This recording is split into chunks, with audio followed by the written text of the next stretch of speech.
पिछले भाग में आपने देखा कि 15 साल बाद लुओ परिवार का खोया हुआ बेटा आखिरकार अपने घर लौट आया था। परिवार ने उसे देखते ही अपना लिया और बताया कि इन 15 सालों में उन्होंने उसे कभी भुलाया ही नहीं।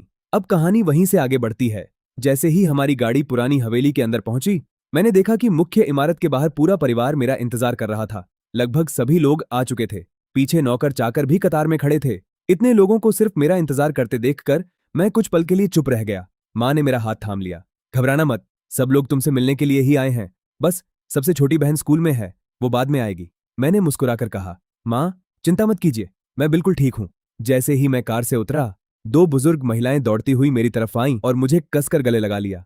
श्याओचेन, हमारा श्याओचेन! मैंने दादी और नानी दोनों को गले लगाया। वे भावुक होकर बोलीं, बेटा, इन सालों में तुमने कितनी तकलीफें झेली होंगी। देखो कितने दुबले हो गए हों। तभी दादाजी हंसते हुए बोले, अरे बस भी करो, मुझे भी तो अपने पोते को गले लगाने दो। दादी ने तुरंत उन्हें घूर कर देखा। सब हंस पड़े।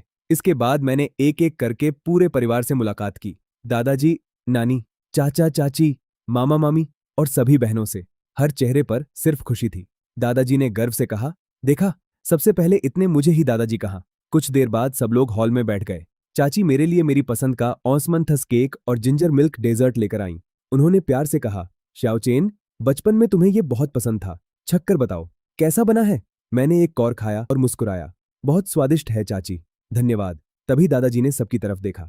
आज सबको बुलाने की एक और वजह भी है। हम श्याओचेन के घर लौटने की खुशी में एक भव्य समारोह करेंगे, ताकि पूरी दुनिया को पता चल जाए कि हमारा पोता वापस आ गया है। दादी ने तुरंत मेज पर हाथ मारा। बिल्कुल ऐसा समारोह होना चाहिए, कोई हमारे घर के पोते को कम न समझे। सबने मुस्कुराकर उनकी बात का समर्थन किया। कुछ देर बाद दादाजी मुझे अपने स्टडी रूम में ले गए। उन्होंने दराज खोली और एक फाइल मेरे सामने रख दी। मैंने खोलकर देखा।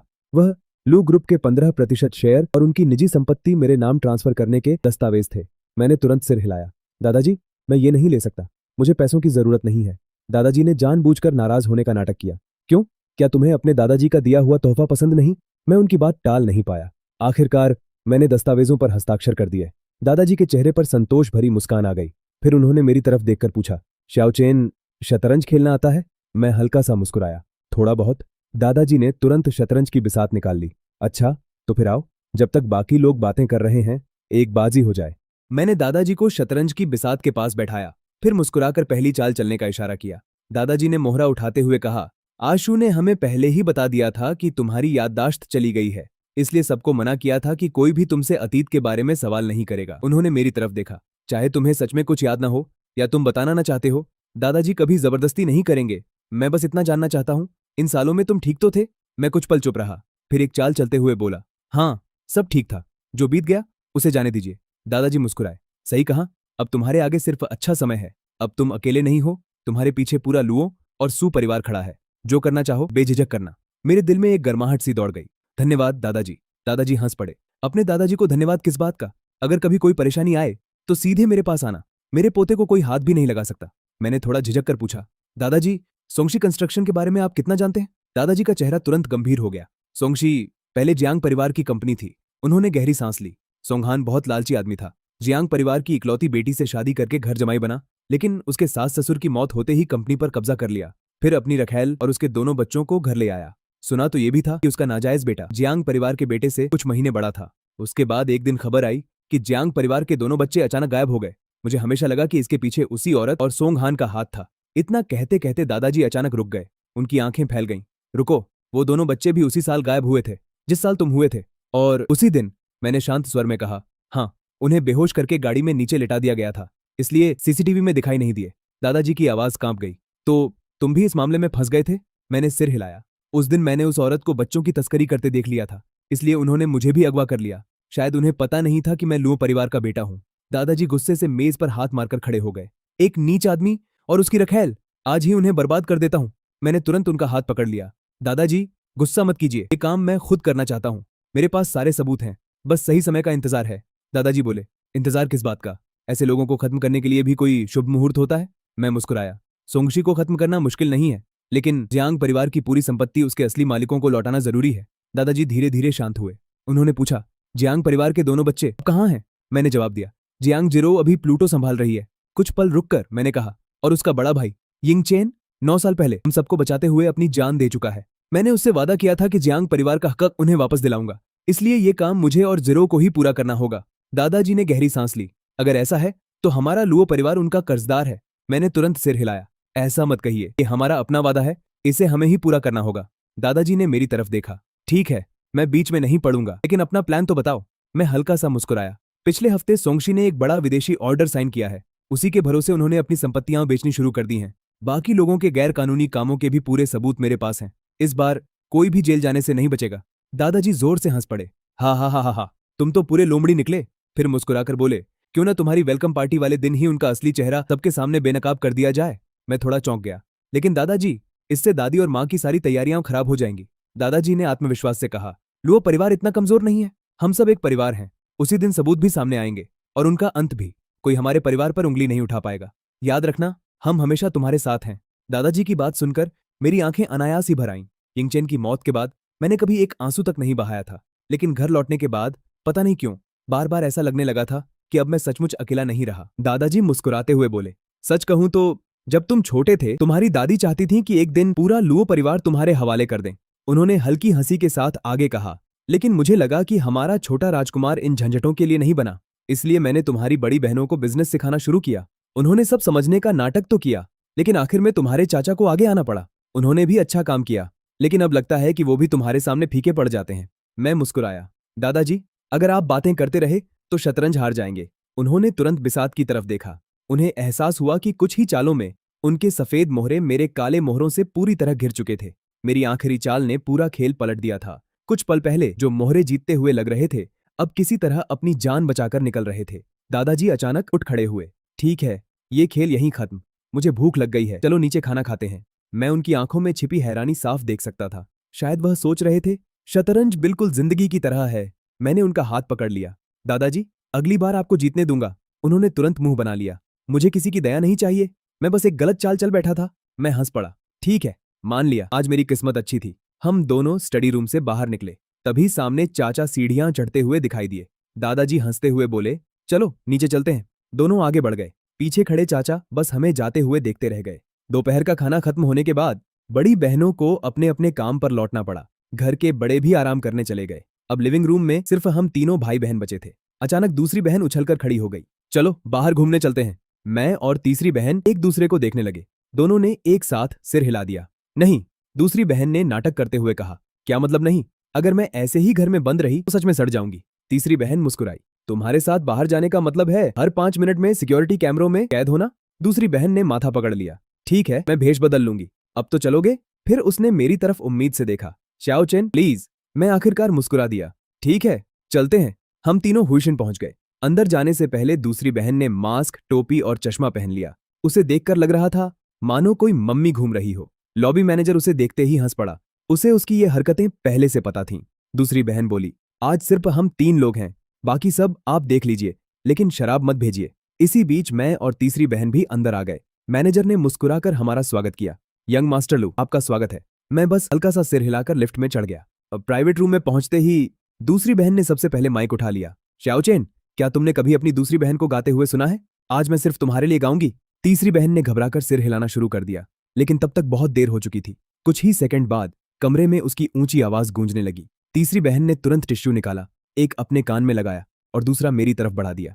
हम दोनों ने बेबसी से एक दूसरे को देखा और चुपचाप अपने अपने कान बंद कर ली। गाना खत्म होते ही दूसरी बहन गर्व से हमारी तरफ मुड़ी। कैसा लगा? अच्छा गाया ना? मैंने मुस्कुराने की कोशिश की। अच्छा था। फिर धीरे से बोला, लेकिन अगली बार मत गाना।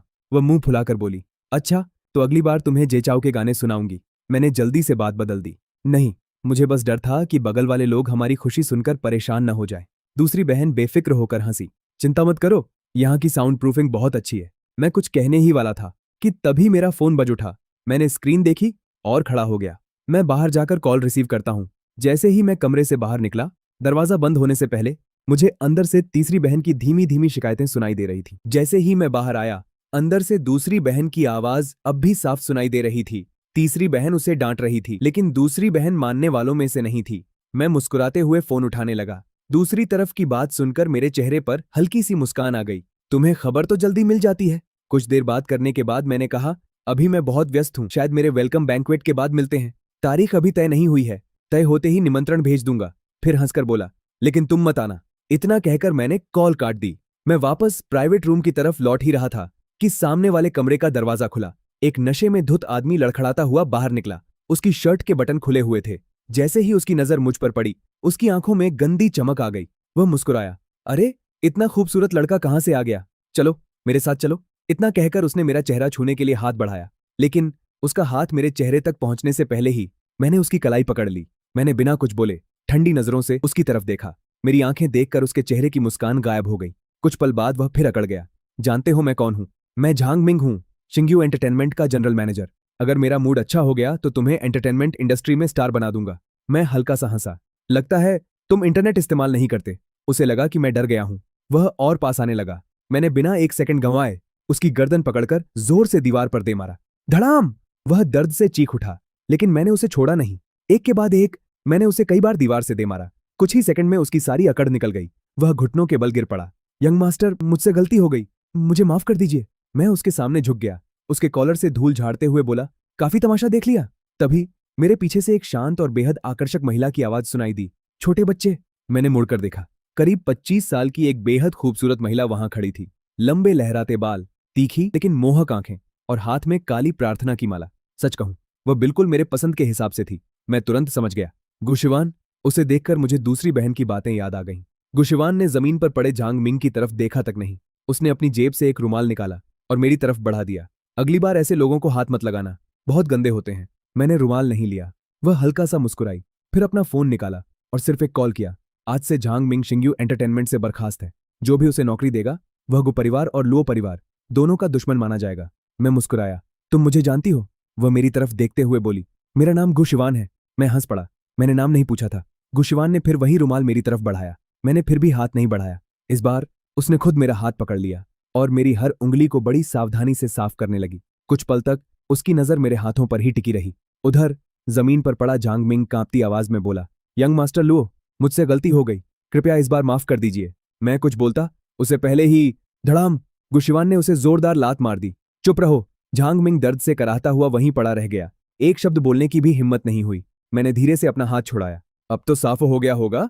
गुशिवान कुछ कहने ही वाली थी कि तभी गलियारे में तीसरी बहन लो युन्याओ की आवाज गूंज उठी। श्याओचेन! तभी तीसरी बहन की आवाज आई। श्याओचेन, तुम अभी तक बाहर क्या कर रहे हो? मैं उसकी तरफ बढ़ गया। कुछ नहीं, बस एक आदमी किसी को परेशान कर रहा था। उसे समझा रहा था कि ऐसा करना गलत है। मेरी बात सुनकर गुशिवान के होंठों पर हल्की सी मुस्कान आ गई। तीसरी बहन ने जैसे ही उनका चेहरा देखा, वह तुरंत चौंक गई। बहन गु, फिर जल्दी से बोली, अगर मेरे भाई से कोई गलतफहमी हुई हो तो मैं उसकी तरफ से माफी मांगती हूं।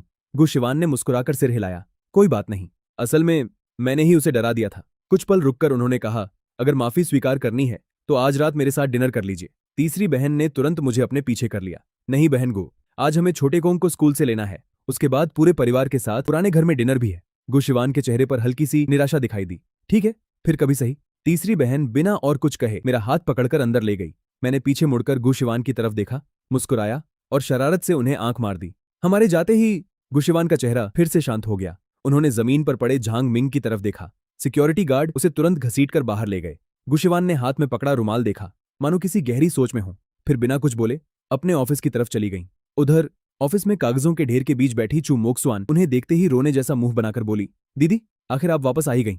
एक सिगरेट पीने में 1 घंटा कौन लगाता है? लेकिन गुशिवान ने उसकी कोई बात नहीं सुनी। सोफे पर बैठते ही उन्होंने पूछा, तुम्हारी छोटी बहन स्कूल से कितने बजे छुट्टी करती है? चू मोक्सवान चौंक गई। मुझे पता नहीं। गुशिवान ने फिर पूछा, आज उसे लेने कौन जाएगा? घर का ड्राइवर। इतना सुनते ही गुशिवान ने शांत स्वर में कहा, आज तुम खुद जाकर उसे ले आओ। चू मोक्सवान कुछ समझ नहीं पाई, फिर भी उसने तुरंत ड्राइवर को फोन किया, छुट्टी का समय पूछा और खुद स्कूल जाने की तैयारी करने लगी। गुशिवान भी उठ खड़ी हुई। चलो, मैं भी साथ चलती हूँ। अब चू मोक्सवान पूरी तरह हैरान थी। दीदी, आप भी? लेकिन गुशिवान बिना जवाब दिए बाहर निकल गई। इधर मैं वापस प्राइवेट रूम में पहुंचा। तीसरी बहन ने तुरंत गंभीर होकर कहा, श्याओचेन, अगर आगे कभी बहन गु से मिलो तो उनसे थोड़ा दूर रहना। मैंने हैरानी से पूछा, क्यों? तभी दूसरी बहन भी हमारी बात सुनकर पास आ गई। वो बोली, हाँ, तीसरी बहन सही कह रही है। बहन गु बाकी लड़कियों जैसी नहीं है। उन्हें लड़कों का ज्यादा करीब आना बिल्कुल पसंद नहीं। वो बहुत रिजर्व रहती हैं और अजनबी मर्द उनसे 1 मीटर के अंदर भी नहीं आ सकते। अगर कोई जबरदस्ती करे, दूसरी बहन मुस्कुराई, तो परेशानी उसी की होती है। मैंने आज्ञाकारी बनने का नाटक करते हुए सिर हिला दिया। ठीक है, मैं ध्यान रखूंगा। लेकिन मैंने अपनी नजरें नीचे कर लीं ताकि मेरी आंखों में छिपी उत्सुकता कोई पढ़ न सके। मर्दों से डरती है? नहीं, आज जो मैंने देखा वह लू बहनों की बातों से बिल्कुल अलग था। मेरी दिलचस्पी अब और बढ़ चुकी थी। कुछ देर बाद दूसरी बहन खड़ी हुई, मास्क, चश्मा और टोपी पहनकर बोली, चलो छोटे कोंग को स्कूल से लेने का समय हो गया। मैं और तीसरी बहन उसे देखकर बस एक दूसरे का चेहरा देखने लगे। वह फिर किसी मम्मी जैसी लग रही थी। दूसरी बहन बोली, अरे तुम दोनों ऐसे क्यों खड़े हो, चलो भी। हम दोनों बेबस होकर उसके पीछे चल पड़े। कुछ देर बाद हम हुआन्यांग मिडिल स्कूल पहुंच गए। ये शहर के सबसे प्रतिष्ठित प्राइवेट स्कूलों में से एक था। यहाँ सिर्फ दो तरह के छात्र पढ़ते थे, या तो पढ़ाई में बेहद तेज या फिर पढ़ाई के साथ साथ बेहद अमीर। लेकिन अगर अंक अच्छे न हो तो पैसा भी यहाँ किसी काम नहीं आता, क्योंकि इस स्कूल को फंड करने वाला परिवार गु परिवार था। उसी समय स्कूल के बाहर कार में बैठी चू मोक्सुआन ने पीछे मुड़कर गु शिवान की तरफ देखा, फिर मुस्कुराते हुए बोली, दीदी आज सूरज कहाँ से निकला है, यकीन नहीं होता आप सच में किसी छात्र को लेने खुद आई हैं। गु शिवान कार की खिड़की से बाहर देख रही थीं। सामने खड़ी लुओ परिवार की गाड़ी देखते ही उनके होंठों पर हल्की सी मुस्कान आ गई। तो तुम लोग भी शियाओ कोंग को लेने आए हो। उधर हमारी कार के अंदर दूसरी और तीसरी बहन अब भी बहस किए जा रही थीं कि गाड़ी से उतरकर बच्चे को कौन लेगा। मैंने दोनों की तरफ देखा और हाथ उठाकर उन्हें रोक दिया। बस अब एक शब्द भी नहीं। दोनों तुरंत चुप हो गईं। मैंने शांत स्वर में कहा, मैं खुद जाकर उसे ले आता हूं। तुम दोनों में से कोई भी गाड़ी से नहीं उतरेगा। मैंने दरवाजा खोला और स्कूल के गेट की तरफ बढ़ गया। मेरे जाते ही दोनों बहनें एक दूसरे को देखने लगीं। दूसरी बहन ने धीरे से कहा, तीसरी बहन तुम्हें नहीं लगता कि अभी शियाओ चेन का अंदाज थोड़ा डरावना था? एक पल के लिए तो लगा जैसे बड़ी बहन बोल रही हो। तीसरी बहन ने धीरे से सिर हिलाया। मुझे तो पापा की याद आ गई। दोनों कुछ सेकंड तक चुप रहीं। उसी समय गुशिवान भी अपनी कार से उतर गईं। चू मोक्सुआन घबराकर उनके पीछे दौड़ी। दीदी मेरा इंतजार तो कीजिए। कुछ ही देर में गुशिवान मेरे पास आ पहुंची। उन्होंने हल्की मुस्कान के साथ कहा, कितना अच्छा संयोग है, हम फिर मिल गए। मैं भी मुस्कुरा दिया। मुझे लगा शायद आप मुझसे हिसाब बराबर करने आई हैं। उन्होंने सिर हिलाया। ऐसा क्यों करूंगी, मैं तो अपनी छोटी बहन को लेने आई हूं। फिर मेरी आंखों में देखते हुए बोली, और हाँ तुम्हें भी देखना था। उनकी बात सुनकर मैं हल्का सा हंस पड़ा। पीछे खड़ी चू मोक्सुआन हम दोनों को देखकर हैरान रह गई। उसने मन ही मन सोचा, ये दोनों इतनी जल्दी इतने करीब कब हो गए। फिर वह मुस्कुराते हुए बोली, अरे मैं भी यही हूं। मेरा नाम चू मोक्सुआन है। मैं शियाओ कोंग की कजिन हूं। बचपन में तुम मुझे दीदी कहा करते थे। मैंने मजाक में कहा, मैं भी तो शियाओ कोंग का कजिन हूं, तो मुझे भैया क्यों नहीं बुलाती। चू मोक्सुआन मुंह फुलाकर चुप हो गई। मेरी बात सुनकर गु शिवान जोर से हंस पड़ी। मैं कुछ पल के लिए उन्हें देखता ही रह गया। उन्होंने मुस्कुराकर पूछा, क्या देख रहे हो? मैंने बिना झिझक जवाब दिया, तुम्हें। वह एक कदम और करीब आ गई। मैं सच में इतनी सुंदर हूं? मैंने सिर हिलाया। हाँ। कुछ पल दोनों की नजरें एक दूसरे से हट ही नहीं रही थीं। गुशिवान ने धीरे से कहा, आज रात मेरे साथ डिनर चलोगे? मैंने मुस्कुराकर जवाब दिया, आज नहीं, लेकिन किसी और दिन जरूर। फिर मैंने कहा, पहले अपना नंबर दे दो। उन्होंने बिना किसी हिचकिचाहट के अपना फोन मेरी तरफ बढ़ा दिया। मैंने अपना नंबर सेव किया और मजाक में उनका नाम बदलकर लिख दिया, बेबी। उन्होंने स्क्रीन पर नजर डाली, फिर मुझे देखकर हल्के से वही शब्द दोहराया, बेबी। उनकी आवाज सुनते ही मेरे पूरे शरीर में अजीब सी झंझनाहट दौड़ गई। मैंने हंसते हुए कहा, निकनेम बदलना मत, वरना पिटाई होगी। गुशिवान मुस्कुराई, नहीं बदलूंगी। तभी टन टन टन स्कूल की छुट्टी की घंटी बज गई। मुख्य गेट खुला और सैकड़ों छात्र बाहर निकलने लगे। भीड़ के बीच हल्के भूरे बालों वाली एक लड़की तेजी से बाहर आई। उसे देखते ही चू मोक्सुआन दौड़कर उसके पास पहुंची। अरे छोटी, जरा रुक तो सही। लड़की ने बिना रुके उसका हाथ झटक दिया। इतनी जल्दी किस बात की? चू मोक्सुआन हंसते हुए बोली, आज ड्राइवर नहीं आया, मेरी गाड़ी से चलो। लेकिन लड़की ने सपाट चेहरे के साथ जवाब दिया, जरूरत नहीं, आज मेरा भाई मुझे लेने आया है और हम सीधे पुराने घर जा रहे हैं। उसके चेहरे पर पहली बार हल्की सी संतुष्टि की मुस्कान दिखाई दी। असल में लू युनकॉन को मेरे बारे में ज्यादा याद नहीं था। जब मेरा अपहरण हुआ तब वह सिर्फ 2 साल की थी, लेकिन जैसे जैसे वह बड़ी हुई परिवार ने उसे हमेशा मेरे बारे में बताया। उसे बचपन से यही सिखाया गया था कि उसका एक बड़ा भाई है और अगर वह कभी वापस आए तो उसे सबसे ज्यादा प्यार उसी को देना। घर में आज भी मेरी बचपन की तस्वीरें लगी हुई थीं। इतना ही नहीं, हर साल मेरा जन्मदिन भी मनाया जाता था, भले ही मैं वहां मौजूद नहीं होता था। ये सब सुनकर मेरे दिल में एक अजीब सी कसक उठी। उधर स्कूल के गेट से छात्र बाहर निकलने लगे। भीड़ के बीच लुओ युनकॉन की नजर मुझ पर पड़ी। वह एक पल के लिए वहीं रुक गई, फिर अचानक पूरी ताकत से मेरी तरफ दौड़ पड़ी। आते ही मेरे सामने खड़ी हो गई। उसकी आंखें लाल हो चुकी थीं। कांपती आवाज में उसने कहा, भैया आखिरकार आप वापस आ गए। अब हमें आपका जन्मदिन आपके बिना नहीं मनाना पड़ेगा। उसकी बात सुनकर मैं कुछ पल के लिए बिल्कुल चुप रह गया। तो वे सच में हर साल मेरा जन्मदिन मनाते थे? मैंने धीरे से उसके सिर पर हाथ फेरा और मुस्कुराकर कहा, अब मैं वापस आ गया हूं। आज के बाद हर जन्मदिन हम साथ मनाएंगे। लुओ युनकॉन्ग ने तुरंत अपनी छोटी उंगली मेरी तरफ बढ़ा दी। पक्का? मैंने भी अपनी उंगली उससे मिला दी। पक्का। पास खड़ी गुशिवान ये पूरा नजारा चुपचाप देख रही थी। उनकी आंखों में भी हल्की सी नरमी उतर आई। वहीं चू मोक्सुआन के चेहरे पर जलन साफ दिखाई दे रही थी। लुओ युनकॉन्ग ने अचानक गु शिवान की तरफ देखा। बहन गु, आप भी यहाँ? फिर चू मोक्सवान की तरफ देखकर बोली, और दीदी, आपकी आवाज को क्या हो गया? चू मोक्सवान ने झेंपते हुए कहा, तुम्हें उससे क्या मतलब? सब लोग हंस पड़े। मैंने लुओ युनकॉन्ग का हाथ पकड़ा, फिर गु शिवान की तरफ देखकर कहा, मैं चलता हूँ, कल मिलते हैं। उन्होंने हल्की मुस्कान के साथ सिर हिलाया। ठीक है, कल मिलते हैं। मैं लुओ युनकॉन्ग को लेकर गाड़ी की तरफ बढ़ गया। गुशिवान देर तक बस मुझे जाते हुए देखती रही। कुछ देर बाद हम पुराने लुओ परिवार के घर पहुंच गए। मैंने अपने साथ लाया हुआ बड़ा गिफ्ट बॉक्स लुओ युनकॉन्ग को दे दिया। डिब्बा खोलते ही उसकी आंखें चमक उठीं। अंदर तरह तरह के दुर्लभ और महंगे केक रखे थे। असल में ये सारे केक जियांग जिरुओ ने भेजे थे। लुओ युनकॉन्ग की खुशी देखकर मैं कुछ भी नहीं कह पाया, बस मुस्कुरा दिया। मैंने अपना फोन निकाला और जियांग जिरुओ को 50 मिलियन चिकित्सा खर्च के नाम पर ट्रांसफर कर दिए। कुछ ही सेकंड बाद उसका मैसेज आ गया, भाई लुओ, मैंने आखिर ऐसा क्या कर दिया? अगर मुझसे गलती हुई है तो कम से कम बता तो दो, मुझे यूं डराओ मत। मैं हंस पड़ा। फिर उसे सिर्फ एक मैसेज भेजा, अगर कोई जरूरी काम नहीं है तो कुछ दिन हवेली मत आना, जो खरीदना है खरीद लो, और अगर कोई पूछे तो सारा इल्जाम जियांग यूनिंग पर डाल देना। उधर जियांग जिरुओ यह मैसेज पढ़कर पूरी तरह हैरान रह गई। उसे समझ ही नहीं आया उससे आखिर गलती क्या हुई थी। मैंने तुरंत जियांग यूनिंग को फोन मिलाया। जब उसे पूरी बात पता चली वह गुस्से से फट पड़ी। फोन उठाते ही चिल्लाई, भाई लुओ, वो मेरा लेगो सेट था, आपने उसे ऐसे ही कैसे दे दिया? मैंने फोन थोड़ा दूर कर लिया, फिर शांत स्वर में बोला, मुझे क्या पता था, वैसे भी उसने तोहफे में भेजा था, और वो अभी बच्ची है, उसे इतनी बहस क्यों कर रही हो? उधर से तुरंत जवाब आया, बच्ची? वो 17 साल की है और मैं सिर्फ 18 की, मैं भी तो बच्ची ही हुई। उसकी बात सुनकर मैं हंस पड़ा, फिर बोला, ठीक है, तुम्हारा जितना खर्च हुआ है मैं वापस कर दूंगा, लेकिन ज्यादा शॉपिंग मत करना। इतना सुनते ही फोन के दूसरी तरफ से खुशी की चीख सुनाई दी, भाई लुओ, आप दुनिया के सबसे अच्छे इंसान हो, अगली बार 2 सेट खरीदना मत भूलना। इतना कहकर उसने तुरंत फोन काट दिया। फोन रखते ही वह मुस्कुराते हुए फिर ऑनलाइन गई और बिना एक पल गंवाए 90 मिलियन युआन से भी ज्यादा का ऑर्डर कर डाला। फिर खुद से बड़बड़ाई, जाओ अब जितना मन करे लेगो खरीदो। मैंने जैसे ही फोन रखा, लुओ युनकॉन्ग मुझे ढूंढते हुए आ गई। वह मुस्कुराकर बोली, भैया खाना तैयार है। हम दोनों साथ में डाइनिंग हॉल की तरफ चल पड़े। रास्ते में वह कुछ पल चुप रही, फिर धीरे से पूछ बैठी, भैया, अभी मैंने आपको किसी बच्चे और उसके इलाज के खर्च की बात करते सुना था, सब ठीक तो है? मैं हल्का सा मुस्कुराया, कुछ नहीं, बस एक दोस्त है जो खुद को बच्चा समझता है, उसी से मजाक कर रहा था। लुओ युनकॉन्ग ने सिर तो हिला दिया, लेकिन मन ही मन सोचने लगी, कैसा दोस्त है जिसके पास इलाज के पैसे भी नहीं है? रात के खाने के दौरान दादाजी ने मेरी तरफ देखा, श्याओचेन, घर वापसी की दावत के लिए तुम्हारा क्या विचार है? मैंने बिना सोचे जवाब दिया, जब आप सब ठीक समझें मैं तैयार हूं। दादाजी कुछ देर सोचते रहे, फिर बोले, अगला शनिवार कैसा रहेगा? मैं मुस्कुराया, मेरी तरफ से बिल्कुल ठीक है, बस मैंने पहले कभी ऐसी दावत नहीं रखी, इसलिए बाकी सब आपको संभालना पड़ेगा। दादी तुरंत बोली, तो तय रहा, अगले शनिवार पुराने लुओ परिवार के घर में। उस दिन मेरा पोता सबसे शानदार दिखना चाहिए। पूरा परिवार मुस्कुराते हुए सहमत हो गया।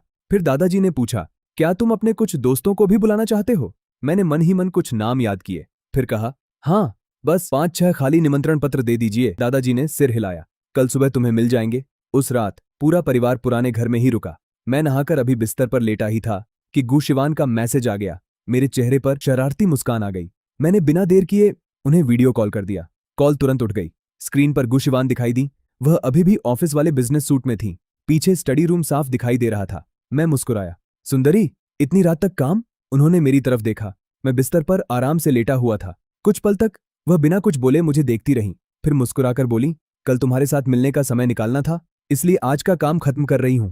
मैं हंस पड़ा, तो मतलब मेरी वजह से ओवरटाइम कर रही हो? उन्होंने धीरे से सिर हिलाया, अगर इससे तुमसे जल्दी मिल पाऊं तो हाँ। मैंने मजाक में कहा, कल डिनर तो तय है ना? वह बोली, मैं खुद तुम्हें लेने आ जाऊं? मैंने तुरंत मना कर दिया, जरूरत नहीं, दोपहर में मेरा थोड़ा काम है, काम खत्म होते ही मैं खुद रेस्टोरेंट पहुंच जाऊंगा। उन्होंने हल्का सा मुंह बना लिया, तो फिर काम खत्म होने के बाद सीधे मेरी कंपनी आ जाना। मैंने हंसते हुए कहा, देखते हैं, अगर जल्दी निपट गया तो जरूर आऊंगा। कुछ सेकंड तक दोनों बस एक दूसरे को देखते रहे, फिर मैंने मुस्कुराकर कहा, अब सो जाओ, उम्र बढ़ रही है, ज्यादा देर तक जागोगी तो गंजी भी हो सकती हो। गु शिवान ने मुझे घूरा। मैं हंस पड़ा, शुभ रात्रि सुंदरी। इतना कहकर मैंने तुरंत कॉल काट दी। उधर गु शिवान काफी देर तक काली स्क्रीन को देखती रही, फिर खुद से बुदबुदाई, मैं सिर्फ उससे 6 साल बड़ी हूं, इतनी भी बूढ़ी नहीं हूं। और अपने बालों को छूकर बोली, और मैं बिल्कुल गंजी भी नहीं हूं। ये सोचकर उनके चेहरे पर भी हल्की मुस्कान आ गई। अगली दोपहर मैं अपनी कार से एक पुराने टी हाउस पहुंचा। प्राइवेट रूम का दरवाजा खोला तो अंदर एक अधेड़ उम्र का आदमी पहले से बैठा था। मुझे देखते ही वह मुस्कुराकर खड़ा हो गया। मैं उसके सामने बैठा। उसने खुद अपने हाथों से मेरे लिए चाय डाली। मैंने एक घूंट लिया। चाय का स्वाद बेहद शानदार था। मैं मुस्कुराकर बोला, बुरी नहीं है, लेकिन उस आदमी का ध्यान चाय पर नहीं था। वह मुझे देखता हुआ बोला, अगर तुम्हारे दादाजी मुझे न बताते तो मुझे कभी पता ही नहीं चलता कि तुम लुओ परिवार के बेटे हो। उसकी आवाज में भावनाएं साफ झलक रही थीं। मैंने शांत स्वर में कहा, अगर उस समय आपने मुझे अनुशासन नहीं सिखाया होता तो शायद आज मैं इस मुकाम तक भी नहीं पहुंचता। मेरी बात सुनकर उस आदमी कुछ देर तक चुप बैठा रहा। उसकी आंखों में गर्व भी था और अपनापन भी। मैंने बैग खोला और उसमें से 2 सुनहरे निमंत्रण पत्र निकालकर उसकी तरफ बढ़ा दिए। अगले शनिवार पुराने लुओ परिवार के घर जरूर आइए और चाहें तो अपने कुछ लोगों को भी साथ लाइए। फिर हल्की मुस्कान के साथ जोड़ा, लेकिन उस शख्स को मत लाना। मुझे डर है कि कहीं वह मेरी वापसी की दावत का माहौल ही खराब न कर दे।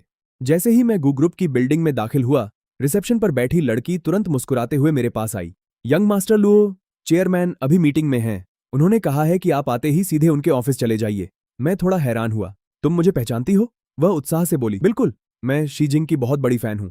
जैसे ही उनका वीवो पोस्ट देखा, मैंने आपको पहचान लिया। फिर झेंपते हुए मुस्कुराई, और आप सच में बहुत हैंडसम हैं। मैं भी हंस पड़ा। धन्यवाद, आप भी बहुत प्यारी हैं। रिसेप्शनिस्ट मुझे एक प्राइवेट लिफ्ट तक छोड़ने आई। कार्ड स्वाइप करते हुए बोली, ये चेयरमैन की निजी लिफ्ट है, सीधे सबसे ऊपर वाले फ्लोर पर जाएगी। मैंने सिर हिलाया, धन्यवाद। लिफ्ट का दरवाजा बंद होते ही वह खुशी से हाथ हिलाने लगी। उधर वर्क ग्रुप में मैसेज भी भेज दिया गया, यंग मास्टर लुओ ऊपर पहुंच चुके हैं। लेकिन लिफ्ट 60वीं मंजिल पर जाने से पहले ही 33वीं मंजिल पर रुक गई। दरवाजा खुला और सामने गुशिवान खड़ी थीं। उन्हें देखकर मैं मुस्कुरा दिया। इतना भी संयोग हो सकता है? उन्होंने बिना कुछ कहे मेरे हाथ से बैग ले लिया। फिर बोली, अभी मीटिंग खत्म हुई है, वरना मैं खुद नीचे तुम्हें लेने आती। मैंने मजाक में कहा, ठीक है, इस बार मान लेता हूं। फिर शरारत से पूछा, लेकिन मुझे यूं ही कंपनी में आने देना? डर नहीं लगता कि मैं तुम्हारे बिजनेस सीक्रेट चुरा लूंगा? गुशिवान मुस्कुराई। लुओ और गु परिवार का कारोबार अलग अलग है। और वह मेरी आंखों में देखते हुए बोली, अगर तुम्हें चाहिए तो मैं खुद दे दूंगी। उनकी बात सुनकर मैं कुछ पल के लिए चुप रह गया। ऑफिस पहुंचकर उन्होंने कहा, बस आधा घंटा, फिर पूरा समय तुम्हारा होगा। मैंने सिर हिलाया, लेकिन अचानक मेरे मन में एक सवाल आया। मैंने उनकी तरफ देखकर पूछा, एक बात बताओ, तुम मुझे आखिर समझती क्या हो? गुशिवान हैरान रह गई। मैंने आगे पूछा, तुम्हारी नजर में मैं लड़का हूं या लड़की, या फिर कुछ बीच का? उन्होंने हंसते हुए मेरी पेशानी पर उंगली रखी। क्या क्या सोचते रहते हो? मैंने गंभीर होकर कहा, सब कहते हैं कि तुम किसी भी आदमी को अपने पास नहीं आने देती, फिर मेरे साथ ऐसा क्यों नहीं है? इस बार गुशिवान कुछ देर तक चुप रहीं, फिर धीरे से बोली, सच कहूं, मुझे भी नहीं पता। लेकिन उन्होंने मेरी तरफ देखते हुए कहा, तुम अलग हो। मैं मुस्कुराया, किस बात में? ज्यादा सुंदर, ज्यादा आकर्षक, या ज्यादा पसंद? गुशिवान की उंगलियां हल्की सी कांपी, लेकिन उन्होंने अपना हाथ नहीं हटाया। वह बस मुस्कुराकर बोली, ये इस पर निर्भर करता है कि तुम्हें कौन सा जवाब सुनना पसंद है। मैंने मुंह फुला लिया, बोरिंग, और उनका हाथ छोड़ दिया। मेरा नाराज होना देखकर गुशिवान हंस पड़ी। उन्होंने मेरे सिर पर हल्के से हाथ फेरा। मैं धीरे धीरे ठीक हो जाऊंगी। मैंने भी हंसते हुए जवाब दिया, उम्मीद है। मैं सोफे पर जाकर बैठ गया। सामने टेबल पर सिगरेट और लाइटर रखा था। मैंने एक सिगरेट उठाई, जलाकर होठों में दबा ली। लाइटर की आवाज सुनते ही गुशिवान ने सिर उठाकर मेरी तरफ देखा। धुएं की हल्की परत मेरे चेहरे के चारों ओर तैर रही थी। कुछ पल तक वह बिना पलक झपकाए मुझे देखती रहीं। उनके मन में अचानक एक अजीब सा डर पैदा हुआ। उन्हें लगा मानो मैं किसी भी पल धुएं की तरह उनकी आंखों के सामने से गायब हो जाऊंगा। वह धीरे धीरे चलकर मेरे पास आ बैठी। फिर पूछा, सिगरेट पीना कब सीखा? मैंने धुएं का एक लंबा कश लिया और मुस्कुराकर कहा, जब तुमने पहली बार सिगरेट पी थी। क्या उससे पहले किसी ने तुम्हें ट्रेनिंग दी थी? मेरी बात सुनकर गुशिवान बेबस होकर हंस पड़ी। उन्हें खुद भी हैरानी हो रही थी। पिछले 2 दिनों में उन्होंने जितना हंसा था उतना शायद पूरे पिछले साल में भी नहीं हंसी थी। गुशिवान चुपचाप मुझे देखती रहीं। उनके मन में एक ही सवाल बार बार उठ रहा था, आखिर असली शाओचेन कौन है? परिवार के सामने शांत रहने वाला, दुश्मनों के सामने बेरहम, या मेरे सामने शरारती बन जाने वाला? और उससे भी बड़ा सवाल, इन सालों में इस लड़के ने आखिर कितना कुछ अकेले सहा होगा?